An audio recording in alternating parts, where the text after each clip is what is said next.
Bueno, ahora podemos arrancar.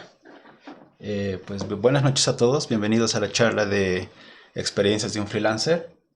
En esta charla yo les voy a ir compartiendo mis experiencias como freelancer, desde el primer momento en que me he decidido a empezar en esta carrera hasta el día de hoy, para ver cómo me ha ido. Am, También voy a ir dando algunos tips, algunos consejos que he ido viendo ya en el camino, cosas que se han vuelto repetitivas y que de las que ya me he ido dando cuenta de cómo funcionan y que también se los voy a compartir aquí en esta charla. Bueno, pues empezamos. Eh, Como primer slide a todo esto, empezamos a hablar sobre la zona de confort. Bueno, pues antes de que yo empiece como freelancer, eh, yo ya tenía un trabajo. Era empleado, trabajaba en una empresa, en oficina, con un horario de 8 a 5 y media de la tarde. Y pues estaba en mi zona de confort, ¿sí? Estaba en mi zona de confort, estaba súper feliz, tranquilo, tenía trabajo seguro, estable, tenía mi sueldo fijo, mi seguro médico, seguro social y lo más importante, ¿no? Siempre estaba ocupado, siempre tenía cosas que hacer en el trabajo, siempre había alguna actividad, entonces estaba súper bien, estaba en mi zona de confort, estaba muy contento. Pero al pasar el tiempo, específicamente al pasar los años, esta zona de confort ha empezado a hacerme notar que hay algunos problemas. Los problemas han empezado a saltar y de los problemas más fuertes que he tenido han sido el tema de transporte. ¿Sí? Para poder movilizarme a mi fuente de trabajo, el transporte era un problema muy grave en mi caso, ya que tenía que movilizarme desde el Alto hasta la ciudad de La Paz, aquí en Bolivia, ¿no? Y pues era una travesía, era algo muy estresante, ya que yo no soy de las personas que se levanta temprano, tienen un horario fijo. Yo usualmente me duermo, dependiendo hasta qué hora he estado despierto, pero no tengo un horario fijo. Y para mí era un problema levantarme muy temprano, ya que si salía tarde, pues llegaba tarde al trabajo. Y como dicen algunas personas, ¿no? En 5 minutos pierdes hasta una hora. Y pues es cierto, ¿no? Te atrasas un poquito, es decir, yo tenía que salir antes de las 6:30, 6:25, por así decirles, en la mañana. Y pues basta que me atrase hasta las 6:30, 6:36, 6:40, digamos. Ya llegaba tarde, 8:30, llegaba tarde a la oficina. Entonces, más sumado a eso que no soy muy bueno con mis horarios para despertarme temprano, ni siquiera para poder dormir a la hora. Eso era un problema para mí. Era un problema para mí llegar hasta La Ceja, de La Ceja al centro, y el trabajo no era en el centro, el trabajo de oficina de mí era en la zona sur, entonces se hacía un poco más lejos. He tomado diferentes opciones, alternativas que tal vez puedan funcionar, por ejemplo, tomar el teleférico o tomar rutas alternas. Yo bajaba por Achacalla a veces a la zona sur desde el alto. O a veces iba en transportes o vehículos de mis compañeros, pero a la larga no era algo sustentable. Entonces simplemente me estresaba más. Sí, me estresaba más y pues como resultado me faltaba el tiempo. Porque para volver de la oficina a mi domicilio también era otro lío. Basta que me traza unos 5 o 10 minutos y todo el mundo salía. Todo el mundo, todos los oficinistas salían y las trancaderas. Era muy complicado volver también a casa y típicamente llegaba entre las 7:30 a 8:30 a mi domicilio. Entonces prácticamente un poco cansado, un poco desmotivado, sin ganas de hacer mucho, ¿no? Bueno, ganas sí tenía de estudiar algo, algún proyecto, aprender algo, pero digamos ya no había energías, estaba cansado, un poco desanimado también. Y ahí he notado la falta del tiempo. No era tanto hacia el principio, pero ya luego con el tiempo me he ido dado cuenta que era así, que debido a estar todo el día en la oficina y sumado a eso que tenía que considerar el tema de transporte, se me hacía que tenía muy poco tiempo para las cosas. Ya no me alcanzaba mucho. Todo lo que tenía era fines de semana, pero como sabrán, sábados y domingos se van rápido y de lunes a viernes los días pasan lento, lento, lento. El viernes era el día feliz porque sábado podía dormir hasta tarde, ¿no? Entonces, Bueno, en algunas ocasiones, bueno, ya con las designaciones yo preferiría irme con mis amigos, iba a caminar, iba a comer, iba a hacer otras actividades, ¿no? Entonces, me quedaba, la verdad, muy poco tiempo para estudiar. Alguna que otra vez sí he intentado hacer algo, digamos, en las noches, pero típicamente yo llegaba, me echaba en la cama y dejaba ahí la caldera hirviendo con el agua para tomar algún té o algo. Si es que, en caso, digamos, de que la casera no haya salido para vender la cena y me quedaba sin cena, entonces veía qué hacer en la cocina. Y yo recuerdo que dejaba quemando la caldera, ¿no? Porque llegaba cansado y me dormía en mi cama. Y pues tenía que, bueno, pues continuar con el sueño, despertarme temprano al día siguiente para continuar con la rutina diaria. Entonces, ahí me he dado cuenta que las cosas no estaban andando bien. Y aquí pueden ver una imagen en el slide, en la presentación, una persona que se duerme en el trabajo. Pues pasaba, ¿no? Yo tenía algunos colegas que se dormían así en el trabajo y me contagiaban, ¿no? Yo también me dormía así después de comer, específicamente después de ir a almorzar, ¿no? Entonces, un poco a poco esto ya no me va gustando, ¿no? Esa rutina de trabajar así, de esa manera. Yo he notado que algo no estaba bien y me he empezado a estresar, a deprimir un poco y he dicho, no está bien, tengo que cambiar esto, tengo que buscar alternativas, tengo que ver cómo salir de esto, ¿no? Y he pensado, o me voy a vivir abajo, me voy a vivir en un departamento, o hasta me compro un auto, una motocicleta, no importa, para tratar de solventar estos problemas. Pero ahí también me ha dado otro problema. ¿Con qué plata? No tengo un suficiente salario que pueda cubrir todas esas necesidades. Un auto no es barato. Yo he intentado sacar un préstamo que al final no me han podido cubrir, no me han podido ofrecer el préstamo para poder comprar un auto. Entonces tal vez estaba pensando en una moto. Pero le he dado tanta vuelta al problema de transporte y de tiempo y de dinero que he dicho que, bueno, no sé, estoy haciendo software, estoy haciendo lo que todas las personas hacen en otros países, que está bien competitivo y que si te vas a fijar a los top Forbes de los millonarios que hay en el mundo, todos son de la industria de informática. Pero porque yo estoy así, porque estoy viendo estos problemas, diferentes problemas que me están estresando. Entonces ahí me he dado cuenta que algo no estaba, definitivamente no estaba bien. Entonces lo primero que he empezado es averiguar cómo es ese tema de ganar dinero por internet o tener trabajos o ingresos alternativos, ¿no? Por internet para cubrir algunas necesidades. Y lo primero que he encontrado es estos términos de offshore, nearshore y onshore, que probablemente ya todos lo saben o lo conocen. Es básicamente una empresa por decirles, Norteamérica o Europa, que están más interesados en un producto, pero no quieren hacerse cargo, digamos, de un empleado, de darles un escritorio, darles alimentación, seguros y demás cosas, y prefieren, digamos, subcontratar ingenieros de cualquier otro lado, del mismo lugar o de algún otro país.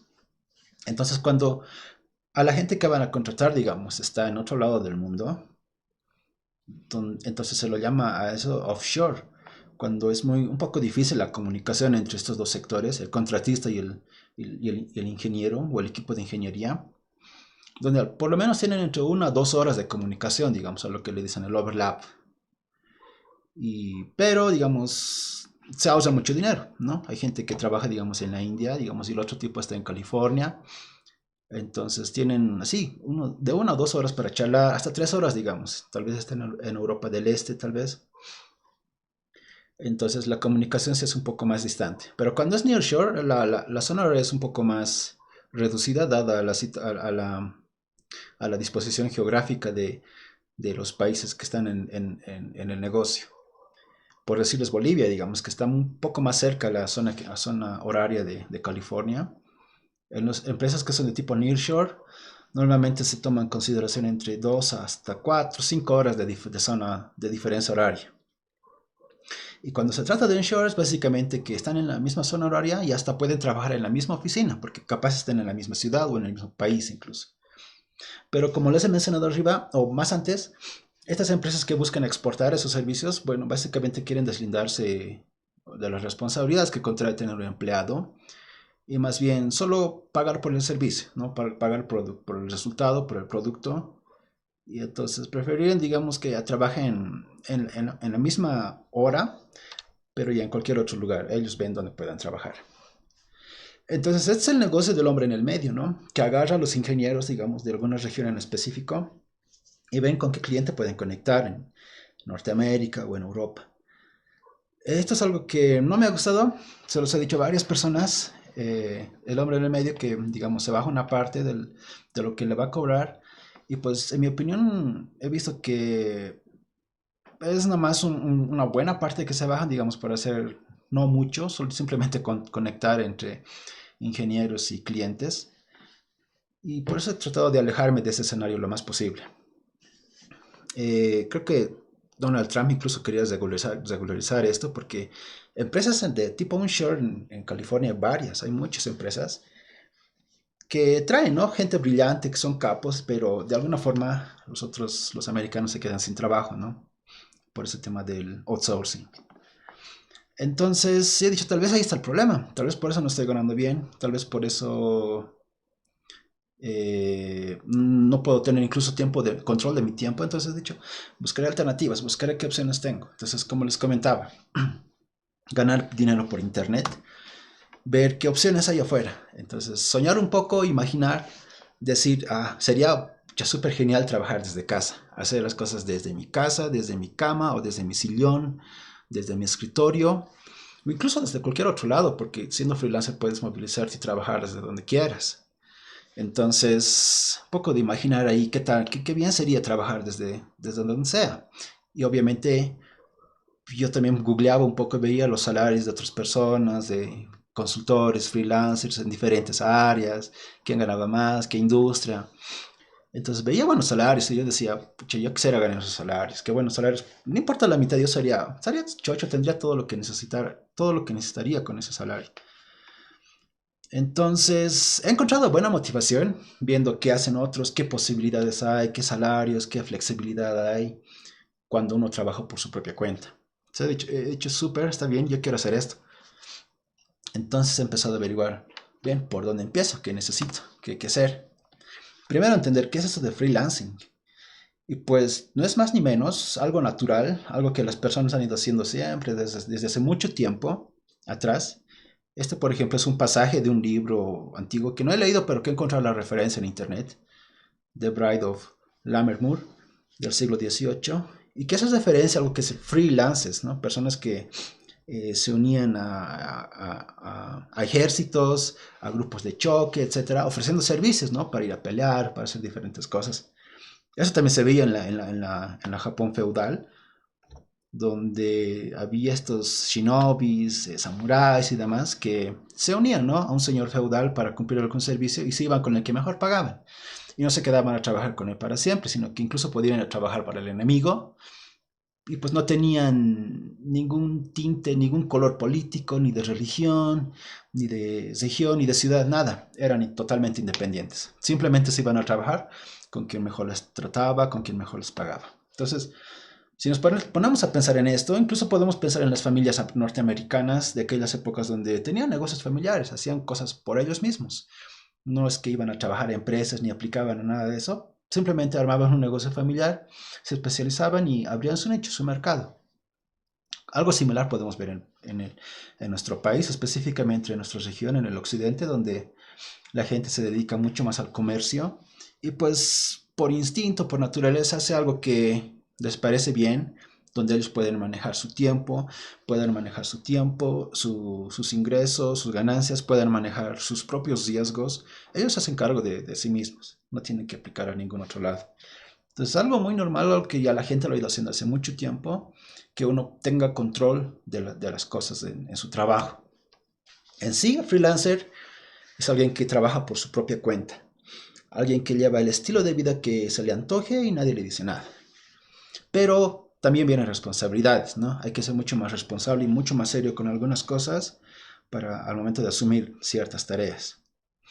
Ahora, esto de freelancear, no necesariamente ser un consultor yo lo veo un poco más formal, alguien con más, digamos, estudios y certificaciones, que, digamos, da más soluciones, consejos, propuestas, digamos, a una empresa.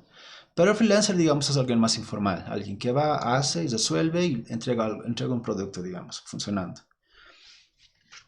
No necesariamente tienen que ser iguales. Entonces, Bueno, entonces ya más o menos entendiendo hacia dónde nos estamos metiendo, yo he empezado a ver qué hago para hacer freelancing. Yo quisiera hacer Linux e informática toda mi vida, no necesariamente para trabajar, pero necesito ganar dinero. Necesito solventarme porque ya estoy grande y además en el futuro, quién sabe, puede tener familia. Esas veces yo estaba soltero, entonces he empezado a ver diferentes opciones. Hay gente que ganaba haciendo marketing, otros que ganaban dinero haciendo diseño, otros escritores, otros que eran asistentes virtuales. Cosas simples como colectar información de la web, información de empresas, información de correos, direcciones, cosas así que veía en internet y que ganaban dinero de eso. Entonces yo he dicho, puedo hacer algo simple o simplemente me puedo dedicar a lo que me gusta hacer y tratar de ganar dinero de lo mismo, ¿no? Entonces he decidido seguir nomás por el camino del desarrollo web, programación y tratar de encontrar opciones ahí. Como es el área que conozco más, entonces eso me ha dado un poco más de confianza. Pero es bien abierto eso de ganar dinero por internet, todos tienen opciones. Es cuestión de meterle un poco de pilas y ir aprendiendo algunas cosas. Requisitos para empezar, pues necesitas una estación de trabajo, necesitas un lugar donde vas a trabajar, una computadora, algo que te conecte a internet, una conexión a internet obviamente. Se necesita saber leer y escribir inglés. Yo no era bueno con inglés, era medio mediocre, no dominaba bien el idioma. No he tomado nunca un curso de inglés. Es simplemente leyendo, ¿no? Leyendo artículos, una y otra cosa, viendo videos, que se me ha ido pegando el idioma. He ido comprendiendo un poco más. Al día de hoy no domino muy bien el inglés, pero para negociar un poco, para comunicarme con el cliente, para hacerme entender, sí, digamos, ya he ido mejorando mi inglés. Pero había sido bien importante. Si tal vez le hubiera dedicado un buen tiempo a aprender inglés, tal vez hubiera valido la pena. Pero a estas alturas, no sé, tal vez sí me anime. Pero de que es muy importante tener buen entendimiento de cómo hablar, escribir el inglés. Y esto es, hay que saber aprender a escuchar también. A veces un cliente te dice, necesito esto o queremos hacer esto, y no siempre te da el contexto completo de qué es lo que se quiere hacer, qué presiones tienen, qué intereses tienen, si tienen algún deadline o algún interés, no siempre te dan, digamos, el panorama completo. Entonces, saber escuchar y tratar de entender y adelantarse, digamos, a lo que quiere el cliente y tal vez meterle algunas preguntas, digamos, para sacarle un poco de información es súper importante. No es nomás, digamos, que te diga, necesito que me deployen un Jenkins para hacer esto, esto, esto. Entonces, deployar A y B, o sea, tal vez no le va a encontrar mucho, le va a servir un rato, pero digamos, el engagement, el gancho va a durar un poco, digamos, no te van a considerar útil a la larga. Entonces, tratar de aportar algo, tratar de ayudar a hacer algo significativo, ayuda a que podamos hacer un buen networking, a que te pueda incluso recomendar a otros clientes o que puedas trabajar o que puedas tener más responsabilidades en un trabajo. Y eso nace de poder escuchar y entender qué es lo que quiere el cliente. Saber negociar también es importante y desde el principio, para evitar, digamos, trabajar extra o ganar poco o hacer las cosas a la mala. Hacer cosas de mala calidad no le sirve ni al cliente ni a vos, pierdes tiempo, ambos pierden tiempo y dinero. Entonces, mejor saber negociar y poner los alcances y límites de un proyecto al momento de, de negociar en sí un proyecto. Es importante ese detalle. Saber aprender a decir no también, ¿no? Y tener mucha paciencia. Tener mucha paciencia. A veces los clientes no son responsivos, están ocupados con algo, alguna otra cosa y no siempre te responden a tiempo. ¿No? Entonces, tener un poco de paciencia ahí también es muy importante. Y ya, digamos, cuando tenemos claro de a dónde estamos yendo y qué es lo que necesitamos, es pues momento de empezar a buscar clientes, a ver con quién trabajo, ¿no? Ya tienes el nicho, ya sabes qué hacer, más o menos ya hablas inglés, ya tienes algunas herramientas, entonces buscar clientes. Yo he empezado a buscar en diferentes sitios, hay un montón de sitios y creo que hoy en día hay muchos más sitios para buscar clientes. Yo he empezado con esto que es angel.co, que es un sitio donde los startups usualmente van y publican ofertas de trabajo, pero principalmente buscan inversionistas.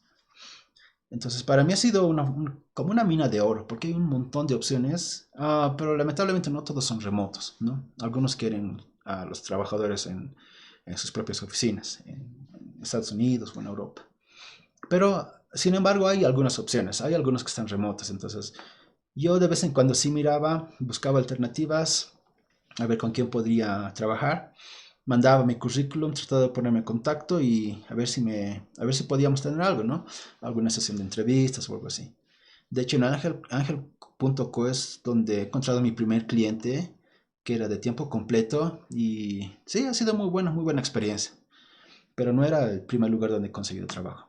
El primer lugar donde he encontrado trabajo era Upwork, que era Odesk al principio, que no sé por qué habrán cambiado de nombre y de organización, pero ahora es Upwork y pues ahí he empezado a ganar, digamos, mis primeros dólares por mi cuenta y yo estaba muy feliz porque sabía que era algo que era real, algo que sí se podía. Yo me imaginaba, ¿no? Esto de ganar dinero por internet, entonces por mi propia cuenta, en mi propio tiempo, y me estaba funcionando en Upwork. Y para serles honestos, ya un buen tiempo que Upwork ha sido mi plataforma principal de trabajo. He hecho mi reputación ahí, he ido consiguiendo trabajo, invitaciones, ¿no? A trabajos privados para poder trabajar en ellos también con diferentes precios. Entonces me ha ido súper bien en Upwork, me ha ido súper bien. También he conseguido algunos trabajos de tiempo completos ahí, al igual que Angel.co. Es una buena plataforma que os recomiendo, ¿no? Para poder empezar. En Upwork.com siempre lo he considerado como el barrio chino de los freelancers, porque puedes encontrar trabajos de todo tipo. Hay trabajos para abogados, para diseñadores, para hackers, para traductores, algunos que quieren clases de idiomas. Hay de todo, es genial, es súper abierto. Y la verdad he estado muy contento con esta plataforma. También he ido buscando LinkedIn en mi búsqueda de tener un trabajo de tiempo completo.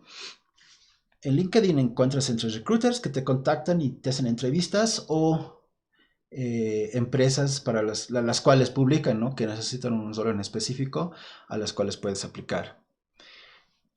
También he tenido un par de clientes en esta plataforma. Ha sido muy bueno porque eh, es confiable, ¿no? Una empresa que esté ahí, la gente que esté enlazada a esa empresa, te da un poco de confiabilidad al momento de decidir con quién vas a ir a trabajar. Eh, Se los recomiendo también para poder empezar, LinkedIn. Twitter también. He visto un montón de empresas que publican, ¿no? Sus anuncios de que necesitan un rol en específico y que tienen que ser remoto. Entonces, Twitter ha sido una buena fuente de información. No he conseguido ningún cliente, lamentablemente, pero he visto bastantes opciones. Cuestión de tener un poco de paciencia y ir aplicando, ¿no? A esos trabajos. Por último, he probado Google, los Google Docs. Siempre los sitios web o los emprendimientos, compañías, proyectos, tienen un área donde publican los roles que están buscando. En algunos casos son remoto, entonces por eso es que yo tengo ahí un doc que dice Remote DevOps y que en el título de las páginas diga Careers, o podría ser en la URL también, igual funciona. Pero así, googleando puedes encontrar también clientes. Y he encontrado un montón de clientes ahí, pero que no hemos trabajado juntos en realidad. La mayoría me ha rechazado y algunos que ni me han respondido. Pero también es una fuente para contar, para tomar en cuenta, para poder aplicar. Y siempre me iba a Glassdoor o a Crunchbase para ver, digamos, con qué empresa me estoy metiendo, qué tipo de empresa es, si tiene ya alguna reputación en internet, reviews, salarios, un poco del contexto de qué es lo que hace la empresa para ver si, digamos, me interesaría trabajar con ellos también, ¿no? Dependiendo de qué es lo que están haciendo. Y bueno, si no estaban aquí, porque sí me ha tocado algunos clientes que no tenían registro en estos sitios, pero por lo menos mínimamente tenían una cuenta en LinkedIn. Entonces eso me da un poco más de confiabilidad para saber que estoy trabajando para una empresa que es confiable, ¿sí? Bueno, y a lo que me he ido dando cuenta en las diferentes búsquedas que he ido haciendo en diferentes plataformas, he ido viendo que para aquellos trabajos que eran más o menos de largo plazo, veía conveniente nomás tener un buen currículum vitae, dedicarle un buen tiempo, digamos, para tener algo bonito, algo que se vea bien, amigable y que tenga toda la información necesaria que un recruiter quisiera ver para trabajos de largo plazo. Y para los trabajos cortos, que son tal vez de 2, 3 horas, de 2, 3 días o menos de una semana, tener cositas ya hechas. Digamos, típicamente en mi área, en DevOps, he visto que ah, muchos que querían hacer migraciones de diferentes lugares a otros lugares, específicamente irse a cloud, irse a Amazon. migrar cosas de DigitalOcean, Linode, de on-premises, irse a Amazon. Entonces, yo ya tenía algunas cosas preparadas, digamos, para eso. Una vez ya lo había hecho, entonces era cuestión de, digamos, modificar un poco para otro cliente, cosa de que el otro cliente, digamos, puede revisar y yo ya tengo algo, ya tengo hecho algo rápido, cosa que no tenga que inventar algo nuevo para cada cliente, porque les tengo que decir que buscar clientes no es algo fácil, es muy moroso, es muy moroso. Am, He visto alrededor de un año, digamos, indagando, probando, mandando algún currículum vitae, etcétera, pero me acuerdo que, no recuerdo el año específico, pero era terminando ya el año, eran más o menos 3 meses antes de terminar el año y yo he decidido de buscarme un cliente que lo voy a lograr y que le tengo que meter pilas. Entonces, esos 3 meses estaba mandando, digamos, aplicaciones, me estaban rechazando, entrevistas fallidas, algunos que ni me respondían. eh, ya me he dado cuenta que hay que tener algo listito para proyectos de corto plazo, hay que tener algo listo, cosa que no tengas que inventarlo desde cero. Otro de los proyectos bien populares eran los Continuous Integrations Pipelines y deployments simples, ¿no? Porque hay muchos emprendimientos que están empezando con algo, pero sus ingenieros desarrolladores no tienen, digamos, la suficiente expertise para automatizar los pipelines en Bitbucket, en GitLab o con Jenkins. Entonces, yo ya tenía, digamos, en mi presupuesto qué cosas, qué pasos voy a necesitar, qué la documentación, qué los requisitos, algo listo para mostrarles a los clientes y ver, digamos, hasta qué punto quisieran el proyecto y cómo modificar un poco el tema de los precios y los tiempos, ¿no? En estos casos siempre es bueno, digamos, tener en cuenta los tres aspectos, que es el tiempo, el costo, dinero o la calidad. Es un trade que se hace, ¿no? Dependiendo si el cliente quiere algo rápido, quiere algo de calidad o quiere algo barato, ¿no? Algo sacrificas ahí. Entonces, tener plantillas o proyectos ya armaditos ayuda mucho eso, a que puedas regatear o negociar los precios. Y bueno, pues ya cuando ya, después de haber aplicado a tantos trabajos, algunos siempre te acepta. A mí, uno de mis primeros trabajos de tiempo completo era uno que me aceptó. Yo mandé la aplicación a fines de noviembre. Y me acuerdo que el siguiente año me dijeron que aplique otra vez porque estaban ocupados. Y he esperado hasta enero, primera, segunda semana de enero, he aplicado otra vez por si acaso. Un poco pesimista y aplicando también a otro montón de trabajos a ver si alguien me acepta. Pero sí, al final me aceptaron y empecé a trabajar con esa mi primera empresa. Pero a lo que iba es que el siguiente paso luego de buscar los trabajos es las entrevistas. Si te entrevistas antes de empezar a trabajar, ya sea un trabajo de corto plazo o de largo plazo, tienes la entrevista. Procesos informales y formales. El proceso informal de entrevistas es típicamente, digamos, hablar unos 10, 15 minutos, conocerse un poco, decirle, ¿no? ¿Cuál es tu background? ¿Cuál es tu experiencia? ¿Qué has estado haciendo? ¿Quién eres? Y que te cuenten ellos quiénes son, qué problemas tienen, qué necesitan. Es una charla súper rápida. Luego, firma de un contrato, no siempre un contrato, pero ya un NDA, eso es bien típico, que es el Non-Disclosure Agreement. Y ya al día siguiente o al cabo de 2 días, listo, la primera tarea para arrancar. Súper simple, súper rápido. ¿No? Trabajos que son, no sé, hasta 3 meses máximo, digamos. Mínimo que son hasta 2, 3 horas, dependiendo del rango. También están los procesos formales. Entonces, típicamente los procesos informales son para startups o compañías pequeñas que no tienen mucho que arriesgar, no tienen mucho que gastar tampoco, pero los procesos formales se asocian más a los proyectos grandes, a emprendimientos grandes que tienen un montón de burocracia dentro que es un poco complicado, ¿no? Tienes que pasar por diferentes departamentos.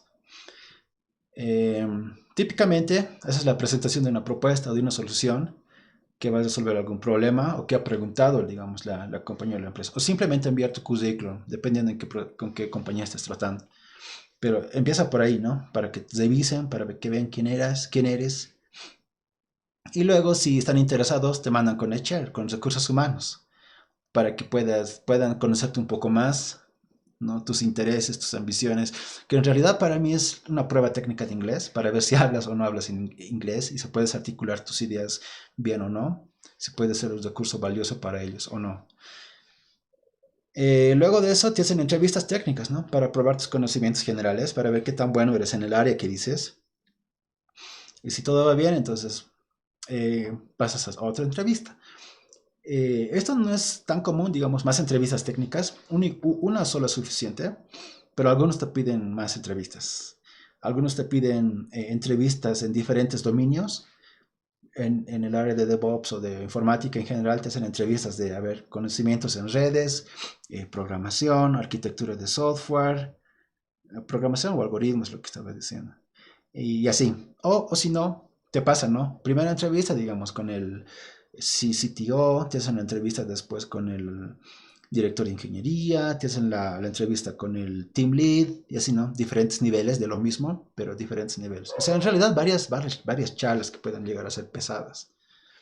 Pero como les decía, las compañías grandes que tienen un poco más de riesgo, desconfianza, hacen este tipo de entrevistas y es bien normal. Fuera de esas entrevistas, antes de las entrevistas o después de las entrevistas, te dan un proyecto para que resuelvas o un reto offline para ver si tienes la capacidad de resolver el reto. Sí, o a veces es un simple test que resuelves online donde tienes preguntas selectivas con respuestas selectivas A, B, C, D. Entonces, no, para ver, digamos, un poco de la teoría, para ver cómo vas por ahí. Y también, no todos, pero algunos se hacen entrevistas psicológicas y de personalidad para ver más o menos si te vas a adecuar bien al ambiente, si eres el indicado o no. Entonces, los tests psicológicos, ya sean presenciales por llamada o test a través de páginas web online, a través de formularios, son también típicos para estas empresas grandes. Y como si no fuera poco, todavía falta el tema de los papeleos. Digamos, si has pasado todo y todo estaba bien, entonces queda el tema de los papeles, que no es una llamada en sí, pero es un proceso de días, que te piden un documento que tienes que enviar, que a veces tienes que poner el día tus documentos para que te manden el contrato formal y el NDA, y también el tema del salario. Entonces se vuelve un poco moroso también el tema, la última parte que es de cesar el trato ya con los de recursos humanos. Es un poco más pesado, pero vale la pena porque ya no es un trabajo de 2, 3 horas ni de 2, 3 semanas, es a largo plazo. Entonces se imaginarán, te olvidas de buscar trabajos, ¿no? O sea, ya tienes un trabajo fijo, entras a tu zona de confort de alguna forma otra vez, pero ya te olvidas por un buen tiempo. Pero cuesta al principio. Y pues puede que, digamos, del trabajo pesado te digan, no, hemos decidido buscar alguna otra alternativa, pero te deseamos suerte en tu camino, en tu búsqueda de trabajo. Es normal fallar, es normal que te digan no. Como les decía, es normal que no te ni respondan. Entonces, pues paciencia, ¿no? Hay que tener un poco de paciencia ahí, pero es muy normal. Esto más bien te ayuda, digamos, a ver qué cositas podrías mejorar. Yo me he dado cuenta que he ido mejorando alrededor de mi currículum vitae, que no era adecuado al principio, y lo he ido ajustando cada vez que me decían no. He ido aprendiendo incluso inglés, ¿no? A través de estos procesos. A veces ni me entendían. Entonces, más bien ha sido un feedback, digamos, para mejorar, para que la próxima vez que aplique algún trabajo lo haga mucho mejor y lo haga con mucha más confianza. Entonces, soy muy natural fallar.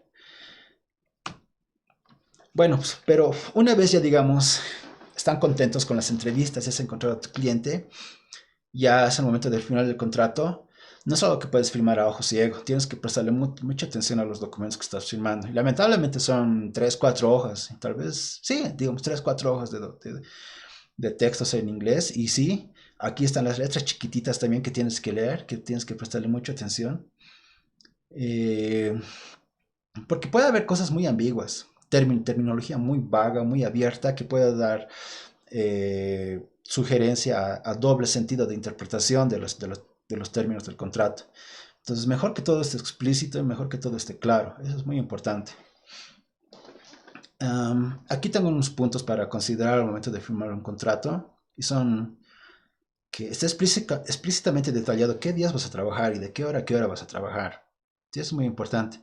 Definir si va a haber horas extras de trabajo o no, si va a haber un servicio de on-call o no, o si tus actividades que son fuera del trabajo de alguna forma puedan perjudicar a los intereses de la empresa.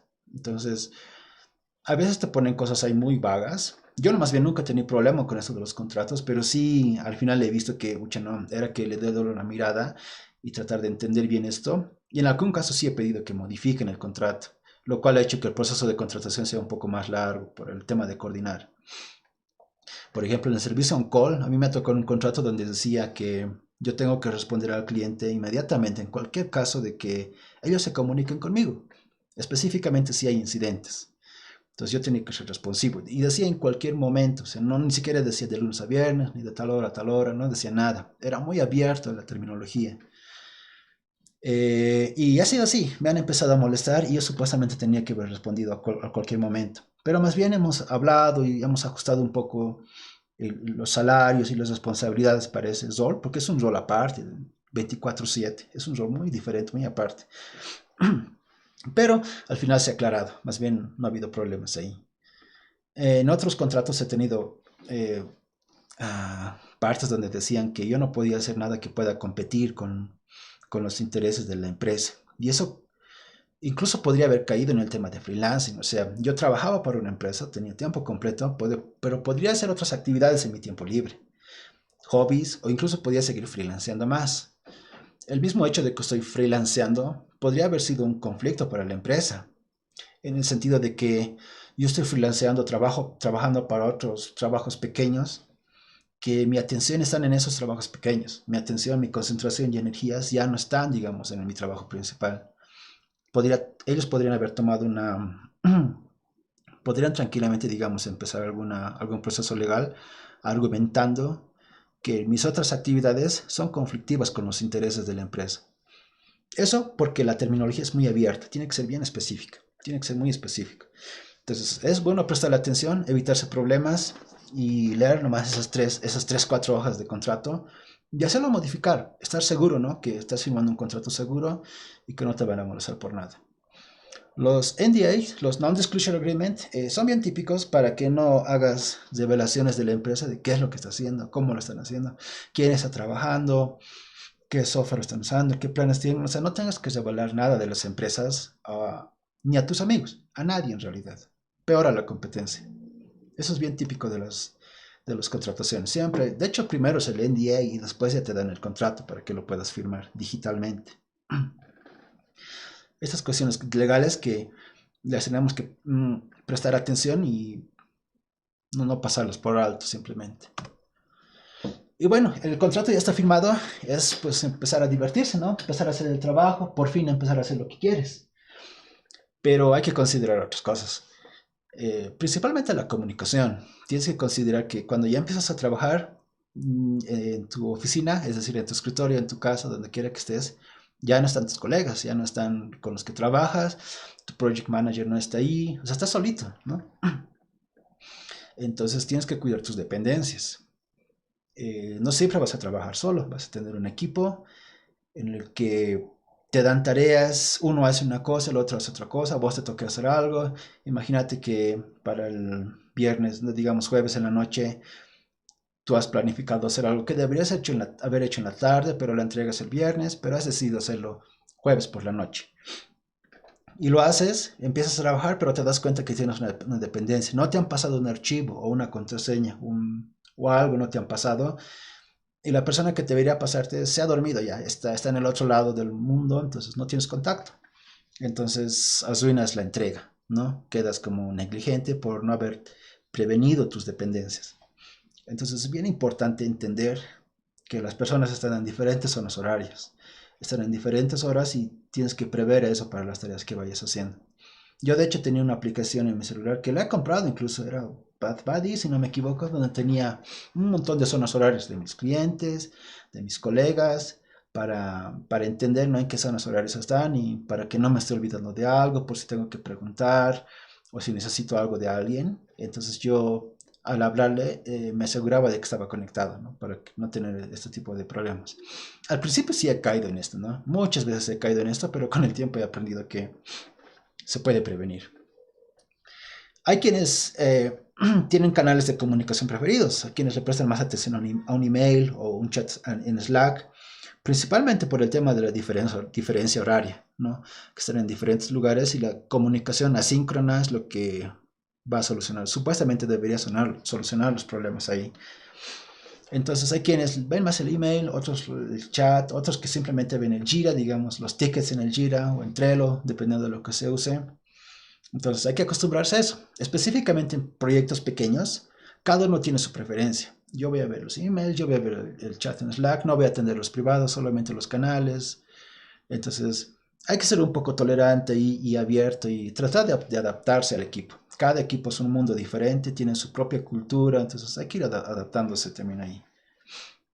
Y un project manager llora en el río si no actualizas tus tickets en Jira. Ya eso es bien cierto, porque alguna vez a mí me ha tocado manejar un equipo de DevOps y la verdad era muy difícil estar detrás del equipo, mandándoles chats y decirles si has hecho, no has hecho, si has avanzado o no, y me respondían, digamos, con un día de retraso y los tickets sin actualizar, y yo sin poder reportar el avance del proyecto, del sprint. Entonces es bien difícil no tener esa comunicación.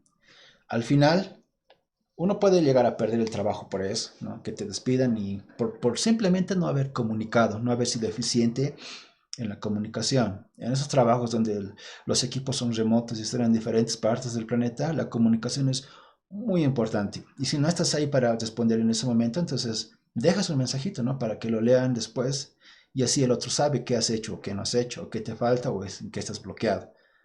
Entonces es muy importante dar feedback en tus tickets, en tus tareas, ya sean en los tickets, issues que tengas en GitHub, en GitLab, Jira, Trello, lo que sea. Y también es importante tener un registro, ¿no? De las horas que has trabajado, las tareas que has ido haciendo. No es, digamos, resolver tareas y decir, ya está, y te olvidas, ¿no? Hay equipos que se comunican solamente una vez a la semana, entonces es bueno, digamos, reportar y mandar, digamos, tal vez incluso para mandar las facturas y decir qué has hecho, en qué has trabajado, ¿no? Entonces, mantener siempre un diario de las cosas que has ido haciendo para ver si al final de la semana o del día si has hecho suficiente o no habías hecho nada o has estado trabajando en exceso. Entonces, siempre es una buena forma de medir el rendimiento de uno mismo. Y otro detalle importante es estar siempre puntual en las llamadas. Yo tenía la mala costumbre de siempre atrasarme. Mucho yo me atrasaba en las llamadas. A pesar de que me quedaba unos 2 3 pasos, digamos, la computadora para conectarme, igual me atrasaba. Entonces, al final sí estaba ahí, pero es un poco molestoso que la gente, digamos, llegue tarde a las llamadas. En especial si la gente está en diferentes regiones del planeta y hace un esfuerzo por estar en la reunión, ¿no?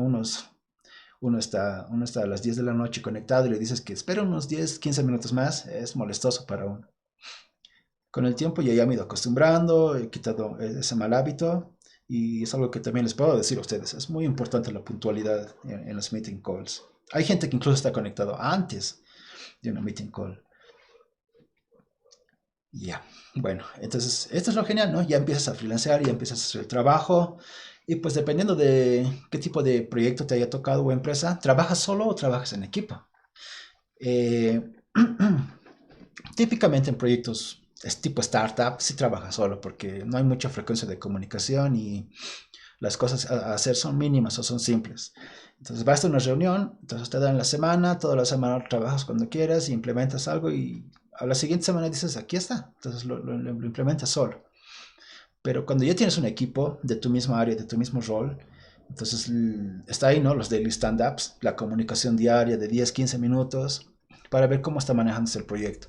Es importante la comunicación, ¿no? Cuando ya el proyecto es grande, de varias personas, y la forma de medir eso es, pues, logueando horas y comunicándose cada día. Es una forma de controlar el progreso y el rendimiento, la eficacia del proyecto. Pero, como les decía, te tocan a ambos lados. Como freelancer, a uno le toca a veces trabajar solo o a veces le toca trabajar en equipo, ¿no? Entre varias personas.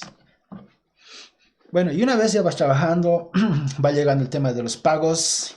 No sabe, yo la verdad me olvidaba de cuánto les había pedido.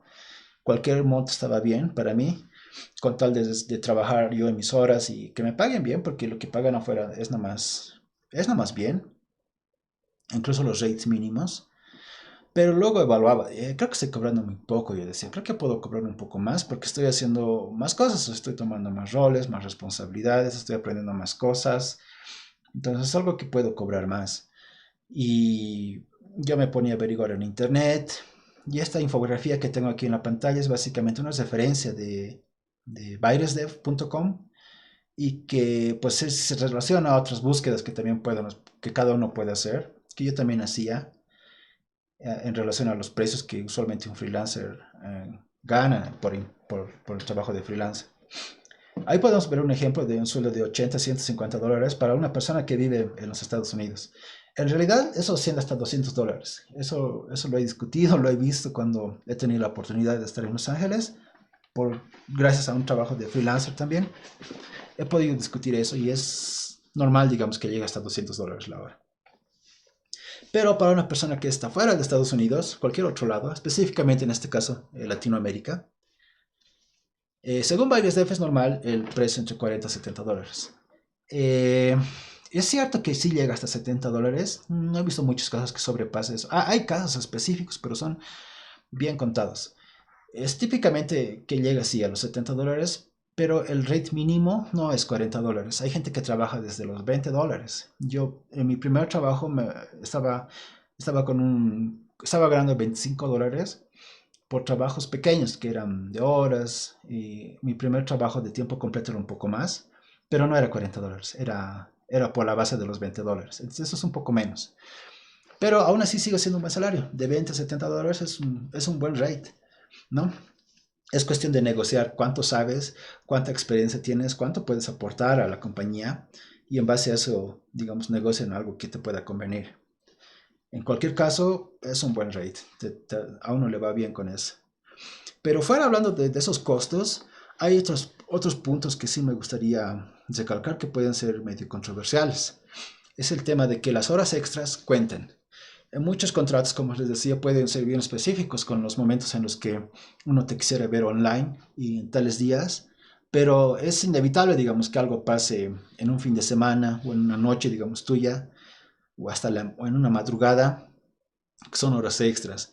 Y esas horas extras se pagan y no son baratas, ¿no? Cuestan fuera de hora, cuestan un poco más, son pagos extras que se tienen que hacer y que uno tiene que pelear por eso, tiene que insistir, tiene que asegurarse de que esas horas extras sean pagadas, ¿no?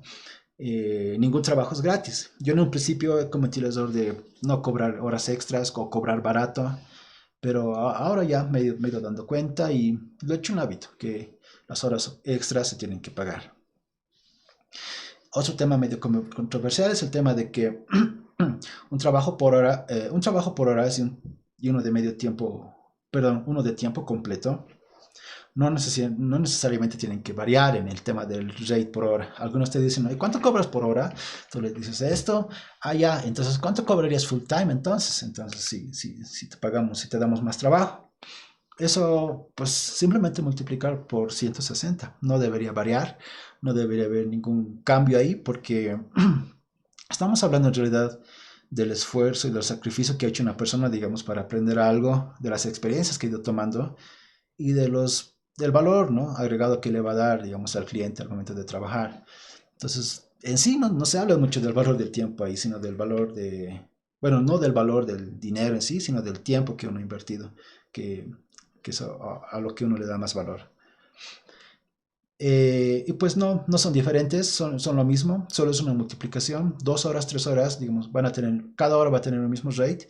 Y si son 160 horas, igual, solo es una multiplicación y no va a haber ninguna variación en el tiempo, en el términos de que la hora pueda reducir o no. Se mantiene en realidad. Es algo que también he ido aprendiendo, ¿no? En el camino he ido tratando de ponerme fuerte en esa parte y de tratar de no negociar esa parte. Otro también tema medio controversial es, porque vives en tal país, entonces deberías cobrar un poco más barato, que también se basa sobre el mismo punto anterior, en el que no estamos hablando del dinero, sino del tiempo, de la experiencia que uno llega a adquirir. Y pues ahí no tiene en realidad nada que ver, digamos, el país, el donde vives, el si en tu país hace frío o no, o si comen picante o no, o sea, no importa, no debería afectar el rate o tu sueldo dependiendo del país en donde vives, ¿no? Es algo que siempre me han dicho, ¿no? Porque vives ahí, deberías de bajar un poco más. Entonces, es algo que he tratado también de mantenerme fuerte ahí, de no bajar o dejarme convencer que por la región del país debería cobrar un poco menos. Entonces, eso no debería influir. Es algo con lo que siempre he estado un poco en contra. Pero son puntos en los que tenemos que considerar, cosas que otros ya te tratan de hablar, te tratan de charlar para bajarte un poco el precio, que uno tiene que mantenerse fuerte ahí, ¿no? Con ese tema de los rates. Y ya, bueno, al final de todo eso recibes pagos y en la segunda vez, digamos, lo piensas bien, cobras lo adecuado tienes que equiparte. Tienes que equiparte, tienes que tener el material de trabajo necesario porque para poder dar, ¿no?, un servicio de calidad. Un odontólogo se compra todos los equipos necesarios para poder brindar un trabajo seguro y un servicio de calidad. Pues cualquier trabajo es igual, es lo mismo. Nosotros también tenemos que tener nuestros equipos, buena conexión de internet, que me he olvidado poner aquí, pero empiezo describiéndola. Una buena cámara y un micrófono. La verdad es que es muy incómodo hablar con una persona que, que digamos, que tiene, digamos, mucho brillo en el monitor, o se le ve muy oscuro la cámara, o cuando estás hablando con alguien y pareciera que hablas con un extraterrestre que está en un tusil, o pareciera que estás hablando con alguien que parece que está en la playa y te está gritando y más o menos que le entiendes, pero le hablas y no te entiende.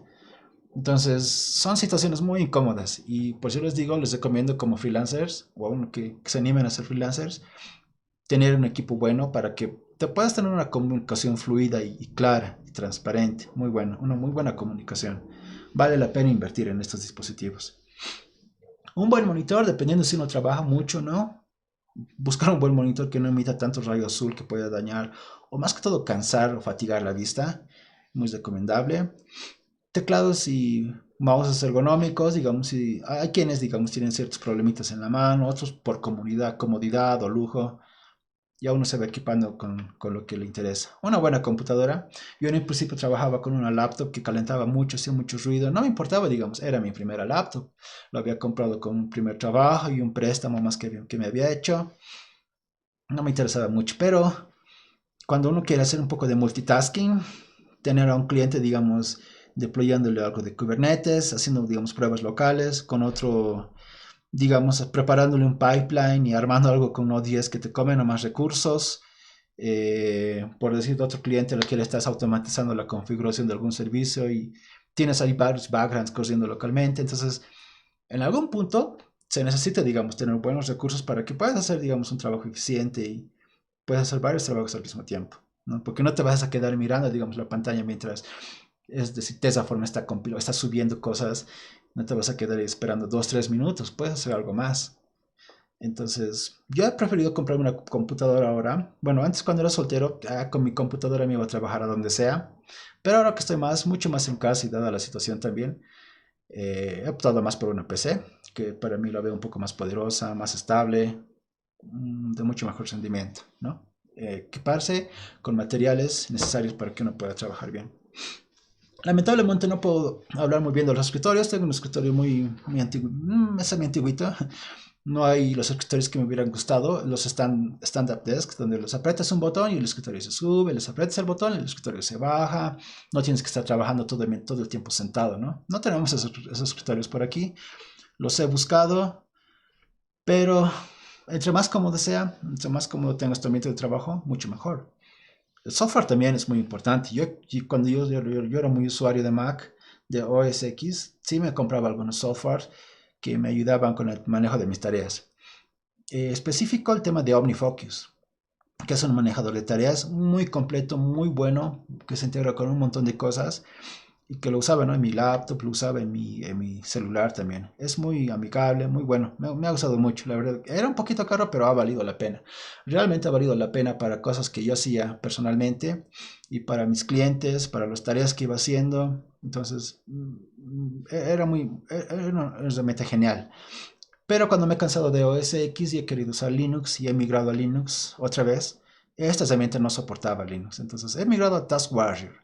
Es una herramienta de línea de comandos. No la he comprado, más bien es software libre. Me funciona muy bien. No hay alguna integración para celulares, pero me funciona muy bien para Linux. Me he acostumbrado a hacer mis tareas en Linux. Tratar de ya no trabajar en el celular. Antes, al principio como no sea freelancer, sí trabajaba en celular. Sí tenía mi aplicación SSH, que también la había comprado, que tenía features para mantener sesiones, usar Temux, un montón de cositas, que a la larga no era que trabajaba mucho en el celular y no me acostumbraba mucho. Pero me salvaba mucho tener aplicaciones de este tipo. Y bueno, también invertía en mí mismo, ¿no? En aprender, comprar libros, cursos, estar siempre actualizado, tratar de siempre estar con un pie adelante, no tratar de estar tanto en la zona de confort, sino salir un poco más adelante. ahí hablo un poco más del tema de la competitividad. ¿Sí? Invertir en uno mismo es bueno, te hace más competitivo, pero tener presencia online también es importante. Ser alguien que está en Twitter, que comparte cosas interesantes, tener un canalcito en YouTube, ayudar en Stack Overflow, tener cosas útiles en GitHub, publicar cosas útiles en un blog, en otros blogs, en blogs de la comunidad, de la empresa, de tu trabajo, etcétera. Es bien importante tener presencia en Internet, porque al trabajar como freelancer, tú te vuelves el producto. Tú eres lo que la gente compra en cierto sentido y eres a lo que uno tiene que hacerse marketing para que pueda tener, digamos, para que pueda ser al final competitivo, ¿no? Y que los clientes puedan tener mucho más confianza en uno. Pero también el mantener el currículum vitae es muy importante. A medida de que vas haciendo nuevas cosas, vas aprendiendo algo, vas obteniendo certificaciones y demás cosas, siempre tener el currículum vitae actualizado para cualquier momento, ¿no? Que dejes un trabajo y quieres aplicar otro, tengas esto listo y no tengas que perder el tiempo con detalles. Algunos tienen bien actualizado LinkedIn, pero creo que para los recruiters funciona muy bien. En general, el currículum vitae es lo que vale más y es lo que más, lo que siempre te piden en proyectos de largo plazo, ¿no? Y siempre estar involucrado con alguna comunidad local o online, hacer networking, conocer personas, ayudar, charlar, siempre mantener el contacto, siempre es muy importante. Esos te abren opciones a otros trabajos o no siempre digamos abrir trabajos, pero puede ser algo recíproco donde puedas tú también ayudar, donde tú puedas compartir algo y puedas ayudar de alguna forma, ser recíproco, ¿no? En cómo el tema del trabajo online y ese tema de la globalización te ayuda, entonces tratar de responder y ayudar, digamos, a esa oportunidad que se le da a uno. Y pues hasta ahora, después de todas estas etapas, de toda esa travesía, de cada una de las cosas que se he ido viendo, ido viviendo, ido aprendiendo, de las fallas y de las cosas que ya digamos, ya me las sé de memoria de cómo funcionan, aquí resumo algunos beneficios de ser freelancer. Y uno de los primeros puntos que les puedo mencionar es el tema de tener mejores y competitivos sueldos. Como yo les decía al principio, yo tenía problemas económicos. Ahora tengo una cierta libertad financiera, estoy mucho más estable. Pero cuando era empleado, incluso yo me prestaba del banco y tal vez como les he mencionado en un momento, no me alcanzaba ni para comprarme un auto, ni con préstamo del banco. Era un poco complejo esa parte de la economía en mi caso al principio. Pero ahora no, ahora me he olvidado de eso. Ahora estoy mucho más tranquilo. De hecho, el límite se lo pone uno mismo. Uno puede llegar a trabajar muchas horas y ganar bien, pero digamos uno ya balancea, ¿no? Hasta qué punto uno puede trabajar. Cuando eres freelancer puedes trabajar prácticamente todo el día si quieres, y todos los fines de semana si te interesa. Dependiendo de qué objetivos tengas y hasta dónde quieres llegar, o qué otras cosas te interesan más, tú ves qué tanto puedes trabajar para ver qué tanto puedes ganar. Y pues tienes las opciones de aprender y crecer profesionalmente. Al trabajar en diferentes proyectos de diferentes ámbitos, de diferentes rubros, aprendes mucho de todo, conoces gente de todo lugar, de diferentes culturas. Es bien genial trabajar como freelancer, aprendes mucho. Desde que he empezado a trabajar hasta ahora, ningún proyecto ha sido de lo mismo. Siempre me han tocado diferentes proyectos de diferentes rubros, desde streamings de audio, video, aplicaciones de apuestas, advertisement en internet, no sé, un montón de proyectos, pero nunca me han tocado cosas similares. Entonces se aprende algo de cada uno. Cada uno tiene interesantes industrias, diferentes problemas para resolver, diferentes especialistas, diferentes mercados. Es súper genial estar involucrado en esos tipos de proyectos. No tienes horarios fijos. Mi principal problema del principio. Tenía un horario fijo. Pero ahora como freelancer no tienes horarios fijos. Trabajas cuando quieras. Tienes el estilo de vida que tú quieres. Trabajas. Para ser honestos, yo he trabajado. A veces trabajaba desde la mañana hasta la noche, pero a veces estaba 2, 3 días sin trabajar. O me quedaba solamente las tardes trabajando, porque en las mañanas hacía alguna u otra cosa. A veces estaba tan ocupado en las semanas, con, por ejemplo, mudanzas, por ejemplo, cosas que te ocupan varios días, pero no hay problema. Yo me movía con mi trabajo por las noches o las movía los fines de semana. depende de ti, digamos, cuándo estás con ganas de trabajar, cuándo quieres trabajar y cuándo te interesa trabajar. Entonces, tú defines cuándo trabajas, ¿no?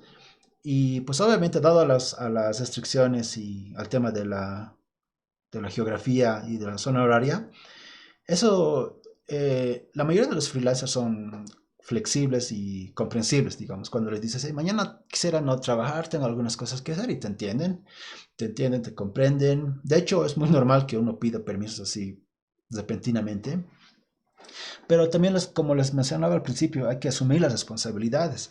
Si sabes que hay un release el viernes, o sea, si ya sabes, te lo han dicho hace una semana, entonces hay que ser responsable, hay que estar ahí, hay que soportar, hay que ayudar y no desaparecerse, digamos, ¿no? Entonces, hay que también asumir las responsabilidades. Así como son flexibles contigo, no también tienen que saber poner, sudar la camiseta, ¿no? Por el proyecto, involucrarse con el proyecto, dar un poco más. Y así nomás te quieren y te recomiendan uno y otro trabajo y te dan trabajos de largo plazo y etcétera. Vives y trabajas donde quieres. Tienes, como les decía, la posibilidad de trabajar desde donde quieres. Hay quienes viajan, se la pasan viajando. Yo no he tenido la oportunidad de viajar. Este año planeaba hacer viajes, pero justo esta cuarentena me ha atrapado. Pero aún así, sea cual sea el caso, tienes la posibilidad de trabajar y vivir donde quieras. Yo he vivido en algunas otras ciudades. eh, a veces me iba a trabajar a la calle, me iba a trabajar a la Camacho, en la Pérez, por la Pérez, al mercado Camacho me iba a trabajar a alguna plaza de Calacoto, me iba donde mis papás a veces, alguna que otra vez me iba donde mis papás, o yo recuerdo que me iba donde mi abuelita, que tenía una oficina donde ella trabajaba. A veces se quedaba sola, entonces a modo de acompañarla, hablar un poco, me iba a trabajar ahí, iba a hacer algunas cosas con mi computadora. Entonces, tenía esa libertad de ir a donde yo quería. Nadie me podía decir nada y no me tenía que estar peleando con la gente para poder agarrar la movilidad, para ir a algún lado. Ese es un gran beneficio. Y pues como tienes control de tu tiempo, puedes definir si eh, inviertes más en tus hobbies, aprendes algo nuevo, algún proyecto nuevo, o vas con tus amigos, o estás con la familia, ¿no? Tú distribuyes tu tiempo a lo que te interese más. También se habla de desventajas. Esto ya para irse dando, se hablan de desventajas, de las cuales no estoy muy, digamos, que conforme, muy de acuerdo. Por ejemplo, el aislamiento social. No es que, digamos, tu familia o tus amigos de infancia o de barrio, de colegio, de universidad, etcétera, están todos en la oficina, digamos, para poder decir que si no vas a la oficina, entonces tienes aislamiento social. Las personas que más te interesan, digamos, están libres en alguno que otro tiempo, están aquí y allá. Entonces, hablar con ellos, visitarles, poder charlar, depende también de tu disponibilidad de tiempo, ¿no? Y como eres freelancer, pues dispones de tu tiempo a cualquier momento. Entonces, es difícil un poco pensar en el tema de aislamiento social, que más bien es lo contrario, más bien eres más abierto, más bien tienes relaciones sociales con diferentes personas, con tus personas favoritas, más a menudo o en el tiempo que se necesiten. Muchas veces los amigos también trabajan, tienen sus horarios, entonces tú te acomodas a ellos, digamos, tú te sacas un tiempo, se ven, charlan con la familia, igual lo mismo, los ayudas en algo, entonces tú dispones de tu tiempo ahí. No le veo mucho distanciamiento social en ese caso cuando eres freelancer. No hay vacaciones pagadas, es verdad, pero yo, para serlos honestos, desde el primer día que he empezado a ser freelancer de tiempo completo, siento que estoy viviendo vacaciones pagadas hasta ahora. Tengo la libertad de hacer todo, de moverme a cualquier lado y hacer viajes. Tengo básicamente vacaciones pagadas para mí en otro sentido.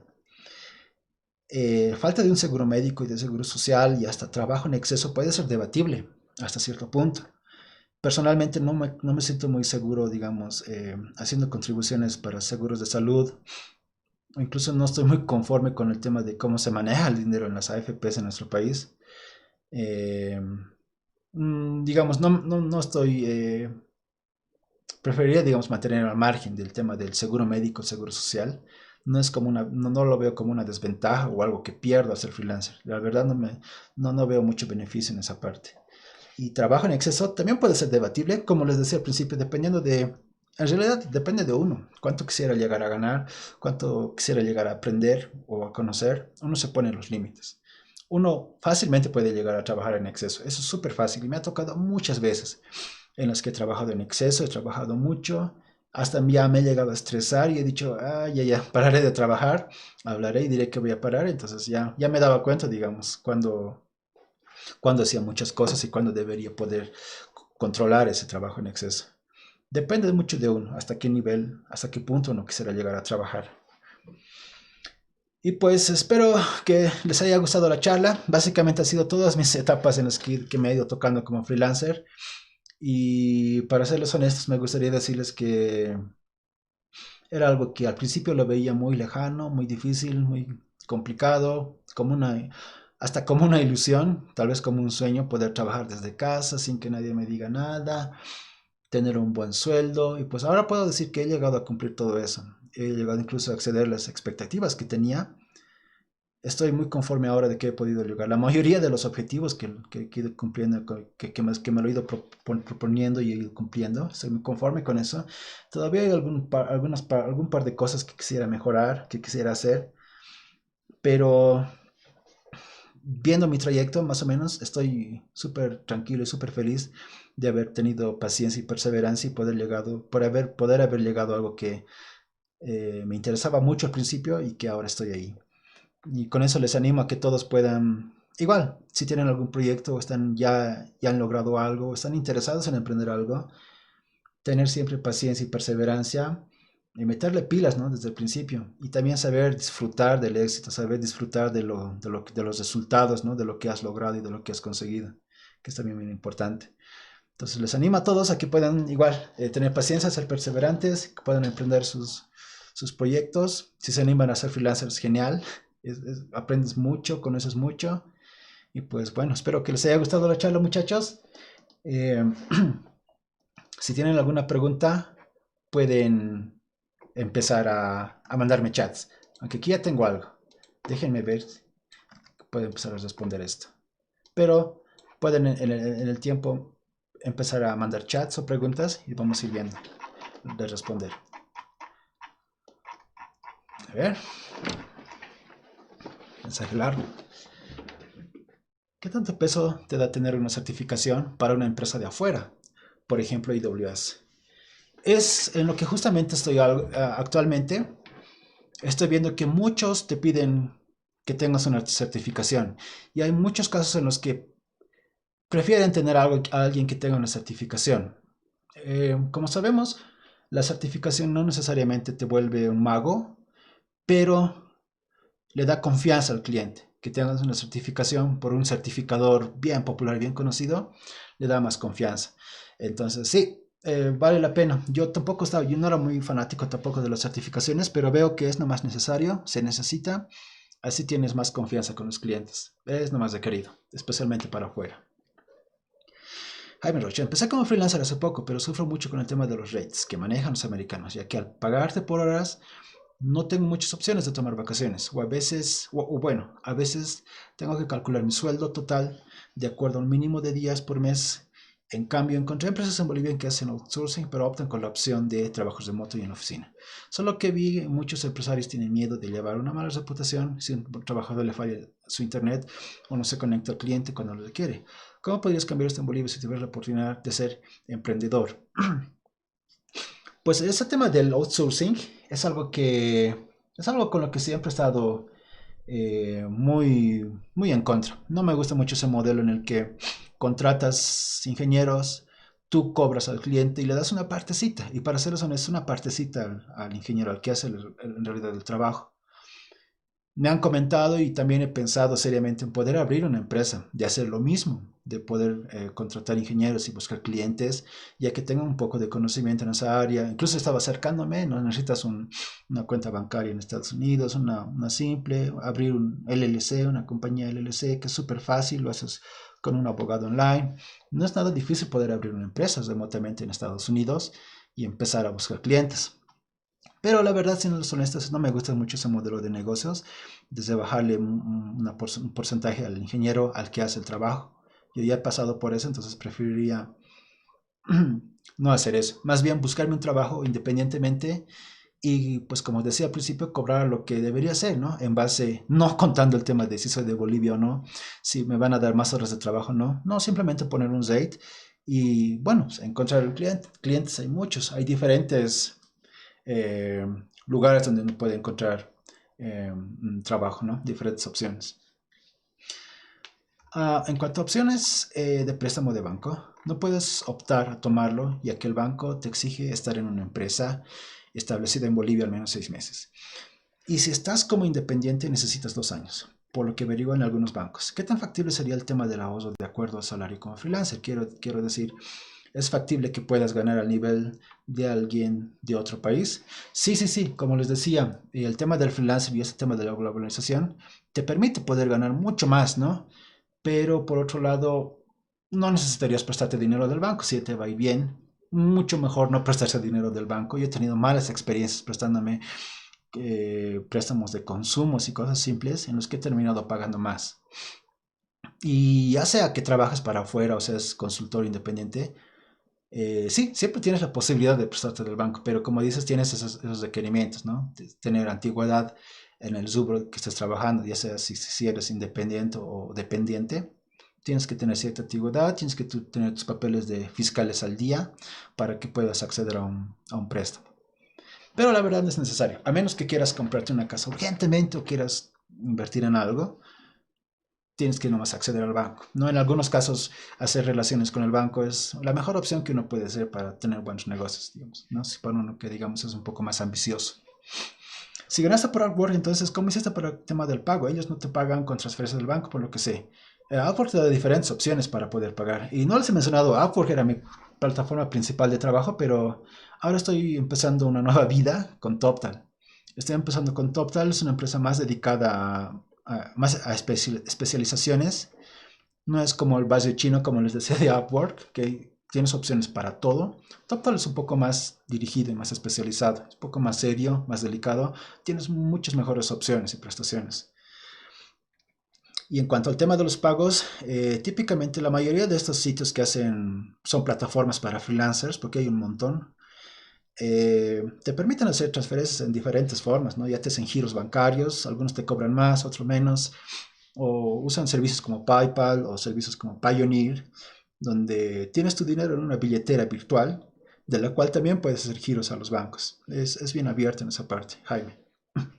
Mauricio, respecto al contrato, ¿hay sanciones o penalidades en cumplimiento del trabajo? Monetaria, llamada de atención o despido. No, si faltas al incumplimiento del trabajo son situaciones legales. En el peor de los casos son situaciones legales que nunca, más bien nunca lo he visto, tampoco he escuchado mucho de esos temas, pero para que la gente no se meta en esos temas, porque sabemos que al final en cuestiones legales los que ganan son los abogados y como alguna vez decía, ¿no? Dependiendo de cuánto dinero tengas, el abogado va a decir si 2 más 2 son 3, 2 más 2 son 4, dependiendo si tienes dinero o no. Es un tema muy aparte, digamos, el tema legal. Mejor digamos, hablar, digamos, con la persona la que ha sido afectada y ver alguna penalidad, ¿no? Alguna forma de compensar algún incumplimiento del trabajo. Siempre se puede hablar. Mejor tratar de evitar los temas legales. Mauricio, ¿en qué casos una hora extra cuenta? ¿Modificaciones al contrato, nuevos requerimientos o TC? Las horas extras a las que me refiero son cuando en el contrato se has definido trabajar de lunes a sábado, perdón, a viernes, y ha pasado algo en sábado, y pues eres tan, digamos, consciente del problema y quieres ayudar, entonces trabajas, ¿no? Pero ese trabajo es una hora extra que no estaba en el contrato y que tendría que ser pagado como extra al final del mes. Se lo tiene que considerar como una hora más de pago. No necesariamente se modifica el contrato, pero mejor, digamos, tenerlo claro entre ambas partes para que ambos estén de acuerdo que las horas extras se tienen que pagar. ¿Cómo estimas el tiempo que te tomará X trabajo para luego cobrar por hora que consideras número de tareas por tiempo? Número de tareas, tiempo, etcétera. Al momento de definir un proyecto para un cliente, ya defines un proyecto, las tareas que te van a tomar. Primeramente tienes que escuchar al cliente, tienes que entender qué es lo que necesita, qué es lo que tiene ahorita, si le está funcionando bien, si tiene algún tipo de documentación. porque digamos que te entrega algo así a ojo cerrado, te puedes encontrar con muchos problemas. Puedes terminar arreglando cosas que no esperabas. Y es bien típico eso. Entonces es bueno siempre pedirle un buen contexto, qué es lo que tiene, quiénes están trabajando, qué documentación tiene. Y fuera de eso, empezar a hacer las tareas, ¿no? ¿Qué tiempo te va a tomar cada tarea en específico? Y mejor que sean tareas que se puedan realizar por lo menos en menos de un día. No poner una tarea de hacer una migración y que te va a tomar 4 días. Eso puede ser muy, eh, algo que digamos no tan creíble para el cliente. Yo usualmente pongo tareas que son un máximo de 4 hasta 6 horas, porque pienso que si una tarea te toma más de 6 horas, es muy, algo no está bien, no se está planificando bien o se tiene dudas por ahí y esas dudas se terminan convirtiendo en más días de trabajo. Entonces mejor tener algo, horas pequeñas, ¿no? Para poder realizar tal vez hasta 2, 3 tareas al día. Y luego no olvidarse de la documentación. Y algo que he ido aprendiendo recientemente es también no solo documentar, sino enseñar, dar sesiones, talleres, charlas, para que los demás también puedan entender, ¿no? La documentación y el transferencia del conocimiento también cuenta como horas de trabajo.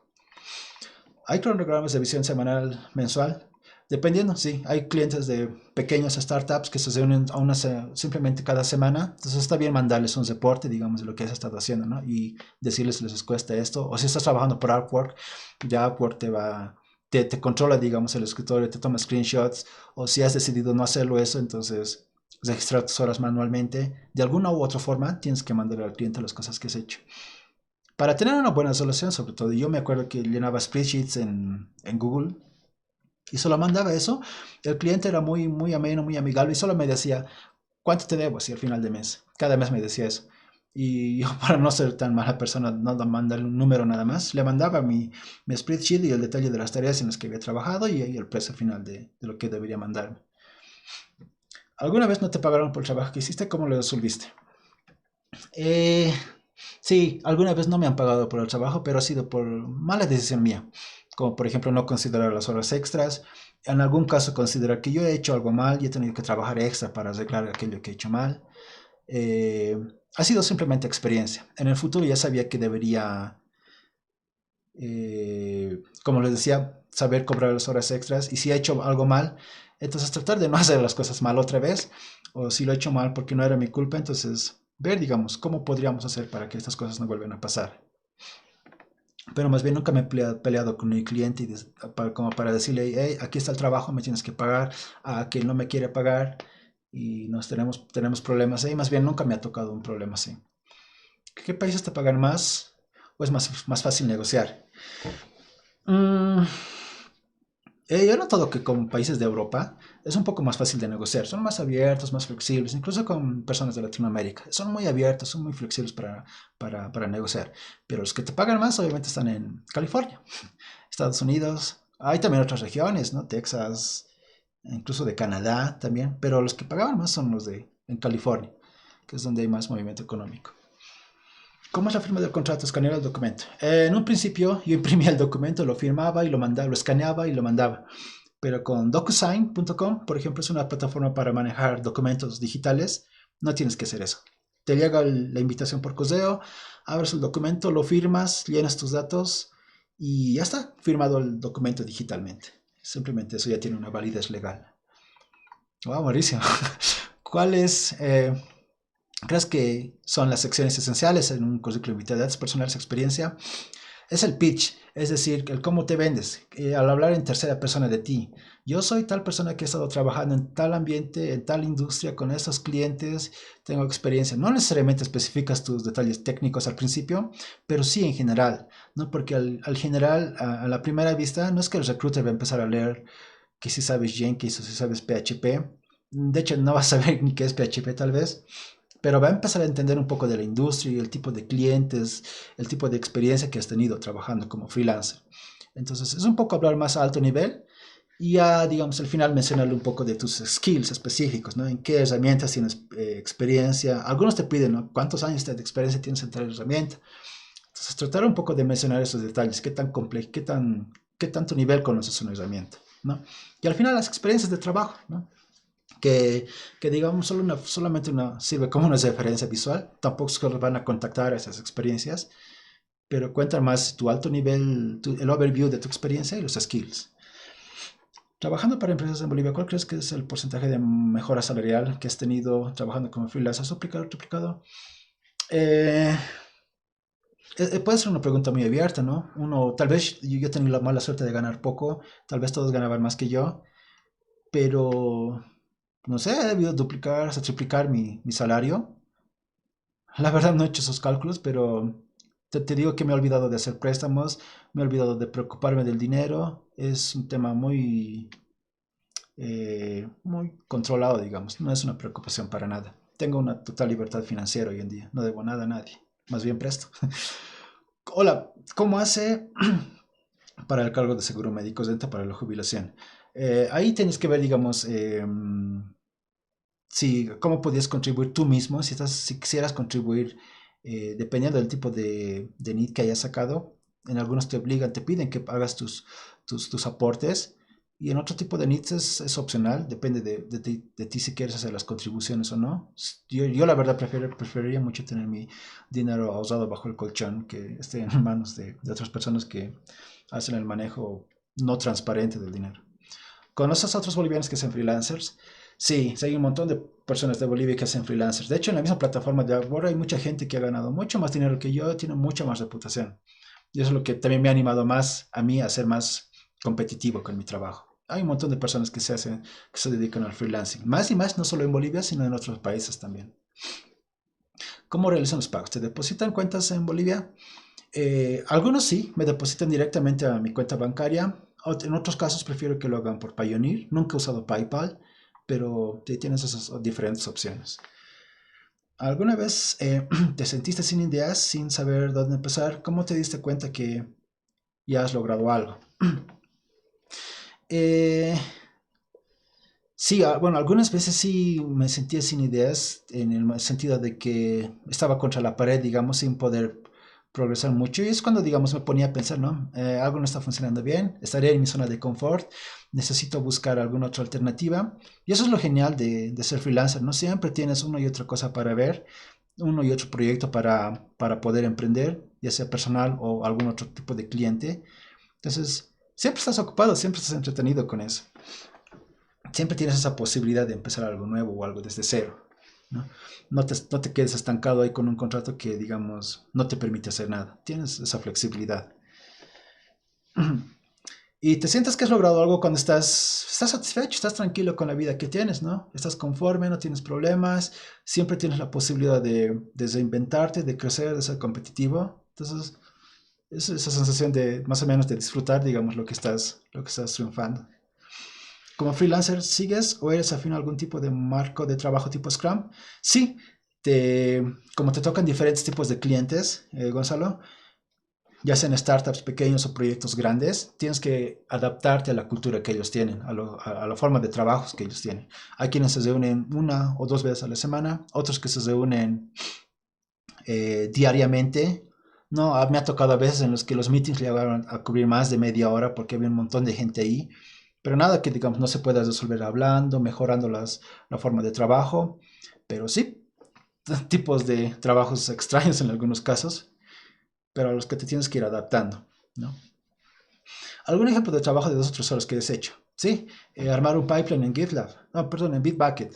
No, el proyecto ya está hecho en Node.js, pero quieren tener un mecanismo que a partir de Bitbucket se deploye a los servidores de Linode, de Amazon o cualquier otro cloud provider. Simple, 2 o 3 horas. Hay muchas cosas ya prehechas en internet. Yo ya tengo un montón de repositorios locales de cosas que ya había hecho. Copiar, adaptar, modificar, ajustar, me toma poco tiempo, ¿no? Antes cobraba un poco menos por las cosas que hacía, porque me costaba un poco más, pero ahora, digamos, lo hago A y B, entonces lo hago más rápido, 2 o 3 horas suficiente, pero también cobro más por eso. Opciones para recibir dinero del exterior en Bolivia. Hay varias opciones, hay muchas, muchas opciones, Maurice. Yo solamente he trabajado con Payoneer y giros bancarios. Está Western, PayPal, no sé, hay un montón de opciones que no los he probado. Sergio, ¿alguna vez hiciste cambiar el contrato en la parte de no hacer otras actividades que vayan en contra del contratante? Ejemplo, seguir haciendo freelancing. No, no, pero sí he hecho el cambio de que no diga que voy a trabajar, que voy a responder en cualquier momento, que más bien bueno, sí, que sí voy a responder en cualquier momento, pero que voy a asumir un nuevo rol, que no voy a ser simplemente un ingeniero más, que también voy a estar en el servicio de on-call y que el servicio, que el tema del rate también se iba a incrementar. Eso sí, hechos reflejar en mi contrato y en algún caso también me ha tocado en un caso en el que he preferido no hacerlo modificar, porque el contrato había sido un copy-paste de internet, había sido un boilerplate, había sido un contrato muy vago, muy abierto, pero el hecho de que haya sido un tipo copy-paste de algún otro contrato de internet me ha hecho pensar que no lo estaban tomando en serio, entonces yo tampoco debería tomarlos en serio, en el sentido de que si cualquier proceso penal que se iniciara iba a tener un montón de huecos legales que no le iban a favorecer a mi contratante ni a mí, entonces en cualquier caso, mejor nomás optar no tomar alguna vía legal en cualquier conflicto. He preferido dejarlo así nomás. Cuando hay retrasos, puedes justificarlos o directamente descuentos o sanciones.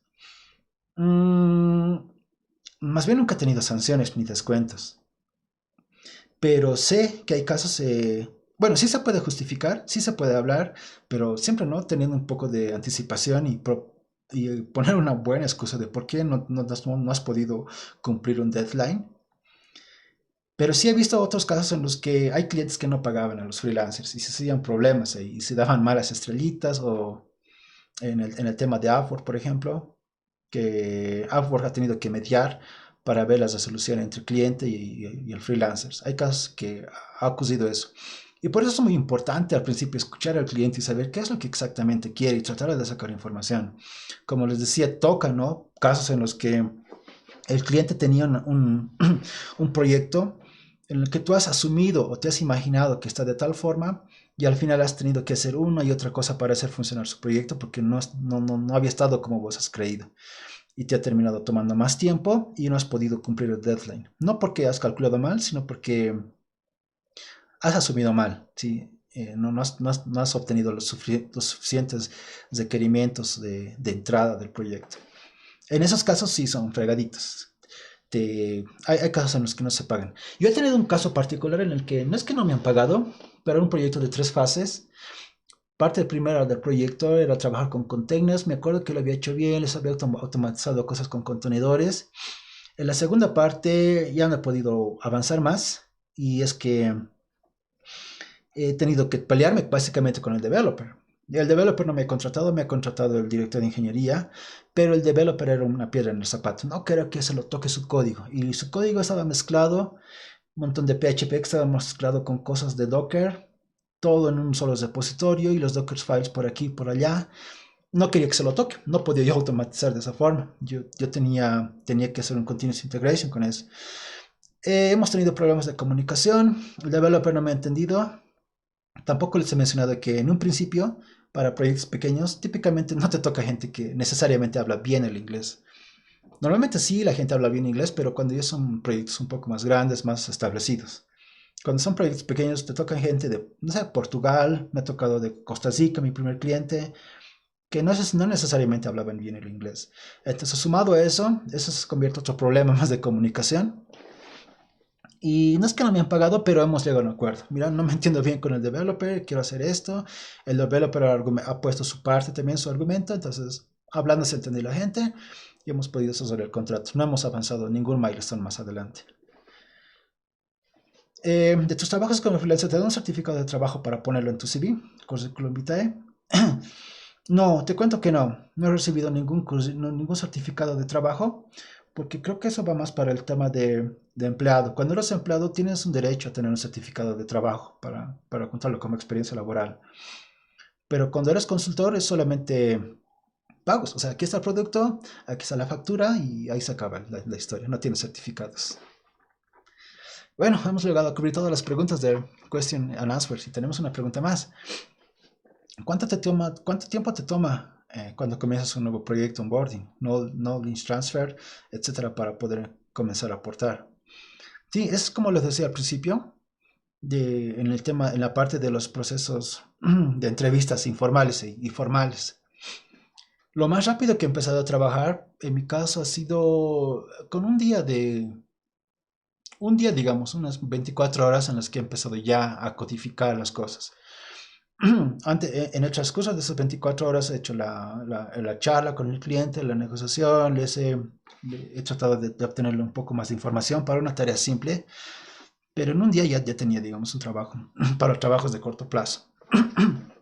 Para los trabajos de largo plazo, ya sean startups o sean compañías grandes, eh, si no me equivoco, lo más rápido que me ha tomado poder empezar a trabajar con una empresa, a ver, déjame recordar un ejemplo. Ha sido por lo menos unos 3 4 días lo que me ha tomado para un startup, para uno pequeño. Es lo que me ha tomado. Lo que más tiempo ha tomado ha sido el contrato, la revisión y la consecución del contrato. Porque tenía que hablar con su abogado básicamente, que era otro freelancer, con el que tenía que hablar y hacer las correcciones. Y entender qué es lo que están haciendo ellos, ¿no? En qué están trabajando, qué plataformas. Y pues aquella vez estaban trabajando con Windows. Y hace años que no había tocado Windows y me he tenido que familiarizar. Entonces la curva ha sido un poquito más grande para mí. Tal vez por eso también se justifica unos 3 4 días de inicio de trabajo. Lo que es, digamos, regular. En un proyecto un poco más grande, me ha tomado 3 semanas. 3 semanas. Ah, y me acuerdo que también en otro proyecto, en un screenshot que les mostraba con Amazon, era Amazon de Australia, me ha tomado 2 semanas y media, pero en ese caso yo había fallado. Habían preferido no seguir con mi aplicación y buscar otro candidato. Pero sí, entre 2 a 3 semanas, digamos, toma para un proyecto grande hacer el proceso de las entrevistas, que los papeleos, los exámenes técnicos, la parte psicológica y los contratos. Es lo que toma tiempo ahí. Tenemos más preguntas. Para ser desarrolladores, ¿qué lenguajes de programación son los más requeridos para freelancer? JavaScript, Java, es lo que estoy viendo mucha demanda. Muchos proyectos que están hechos en JavaScript y en Java. Hay algunos que están hechos en Python, ¿sí? Para algunas cosas de serverless, etcétera, para desarrollo de software, ¿no? Eso también yo lo saco de internet. También veo algunos trendings por ahí para ver qué está más demandado.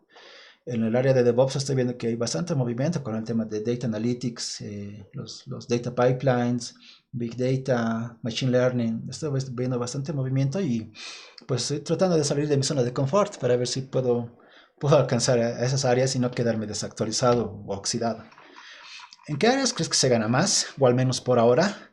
Frontend, backend, DevOps, AI, etcétera.